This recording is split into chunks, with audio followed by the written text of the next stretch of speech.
Uma uzothiwa umuntu unesinyama noma unesilwane, leyo nto iza ngey'ndlela ey'ningi kumuntu.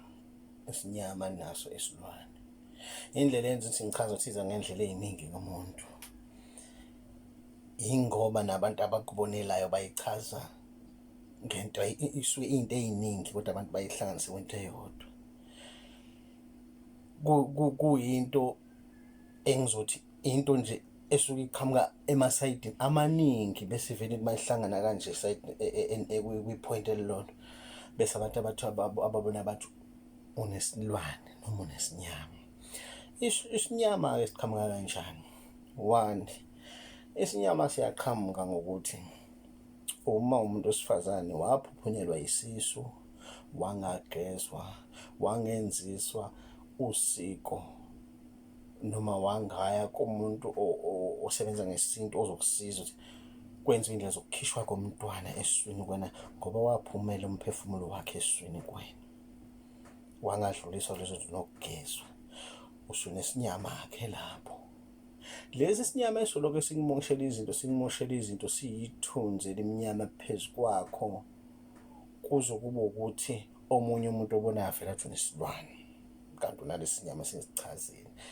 Two, enye indlela esiqhamuka ngayo isinyama, wena muntu wesilisa ukuthi uthandane nalo muntu owaphuphunyelwa umntwana wangageza yena, wena uthandane naye, uhlangane naye, wembathe naye, kuhlangane ubuntu beni. Uma umuntu uthandana naye, wembatha naye,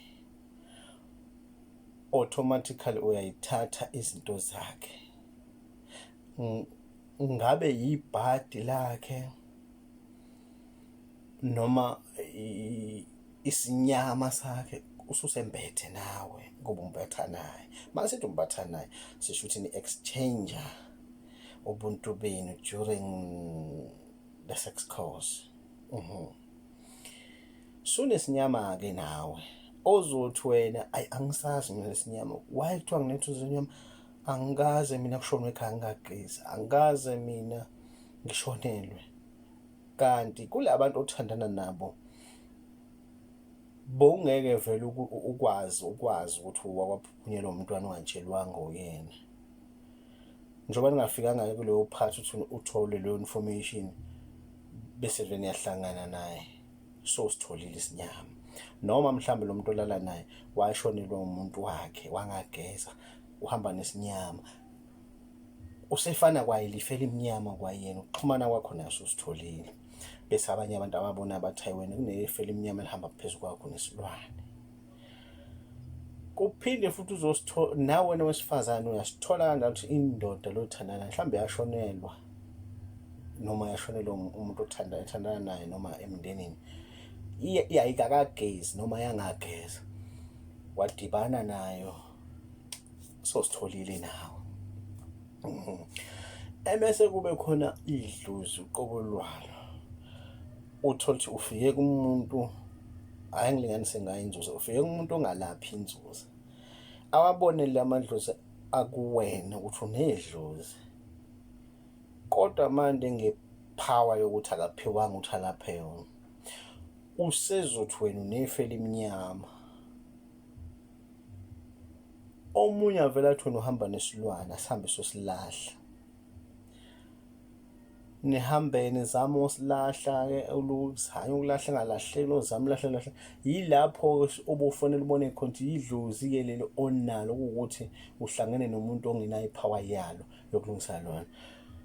Lana ngizama explain, kuyenzeka nokuthi uthi unedlozi kuthiwe kubantu unesilwane, unethunzi elimnyama, kanti yilo moya wenzuza lo, akakwazi ukuhlangabezana nawe akulungisele wona. Kuyenzeka nalo ukuthi kufanele aligeze lona, alungise lona, bese kuthiwa nesilwane. Kuphinde kula endabeni zethunzi, kuphinde kube ukuthi ngaphandle nje ukuthi kwashonwa kini wangageza noma awuzange uye kophonsa igabade ethuneni lomuntu oyigazi kakhulu la mhlawumbe ukhulu wakho, awuzange uyokwenza leyo nto, ukhulume uvalelise kuyena, Ngaphandle kwalezo zinto nazo ziyalakha ithunzi elimnyama. Nayi-ke enye into eyakha ithunzi elimnyama kumuntu evele inganakeki kakhulu kakhulu. Uyabona uma kuhlangene umndeni kuzoshiswa impepho kukhulunywe nedlozi, kusuke nifanele niphelele nonke and obheka emzini onomthetho.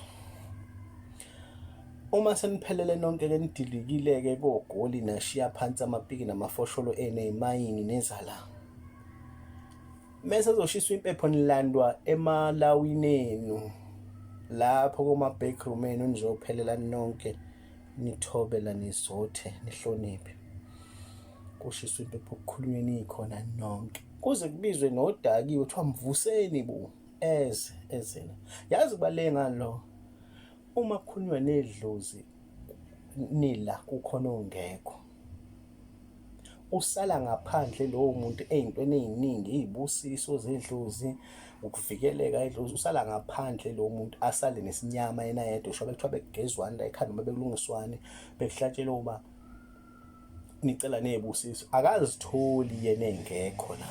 Ngaphandle uma ngabe kunombiko odlulisiwe ozoshiwo lapha empepheni ukuthi nimxolele usibanibani ubanjwe ukuthi u-1 no-2 no-3 ingake engekho la, kodwa naye lapha ekhona nina bosingila bophingoshe usuthakazela idlozi lakini, nina bosingila bophingoshe nina nehle ngomzungulu wasala kabona, nimbheke naye ningamkhohlwa ngoba engekho kukhulunywe empepheni. Manje uma kungakhulunywanga kungabikwanga udaba lakho lapha, kwacelwa nokucelwayo kwashiswa impepho ungekho, singekho isizathu esibikelwe idlozi, usala ngaphandle, usala ey'ntweni ezinhle kube ngathi unofulathelekile idlozi. Ungathi uzidansela nje ethaveni ojwayele vele ukudansa kuyona vele kusuka kufika abantu nje abangakwazi abangaziwa nasendaweni bavele bafike bakushaye nje. Uthi uyahambela nentombi yakho owaziwa ukuthi intombi yakho levele kuqhamuke nje isidakwa siyidakela sithi ye wena intombi yami lesekufaka umbese. Ezinye sezinto lezi ezenzeka ngokuthi wena usunalesi sinyama sokuthi akubekekanga edlozini ukuthi wena wayungekho la, alicelwanga idlozi nawe likwengamele khona ungekho libeke udaba lakho, idlozi liyabikelwa.